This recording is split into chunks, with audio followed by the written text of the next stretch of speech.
Next time you fly, look down at your window. There's a tiny hole near the bottom of it. Most people assume it's broken, a manufacturing defect, or just decoration. It is none of those things. That little hole might be one of the most important pieces of engineering on the entire aircraft, and it's been quietly saving lives for decades. Airplane windows aren't actually one pane of glass or plastic. They're built from 3 separate layers, stacked together like a tiny sandwich. The outer layer faces the brutal cold and pressure of high altitude. The middle layer is the structural layer doing the real heavy lifting. And the inner layer, the one you press your face against, is mostly there for scratch protection and comfort. Here's where the hole comes in.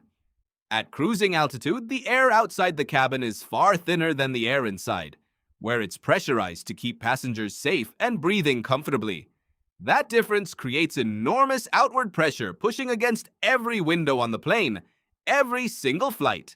Without some way to manage that pressure, the structural middle layer would be doing all the work all the time for thousands of flight hours. The tiny hole, called a bleed hole, solves this by letting pressurized cabin air flow into the gap between the middle and outer panes.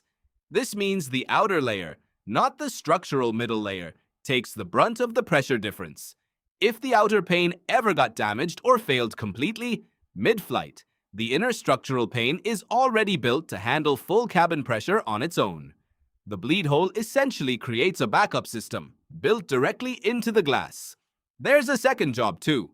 That same airflow helps prevent fog and frost from building up between the layers, which is why your window usually stays surprisingly clear even at 35,000 feet, in air that's colder than most freezers on Earth.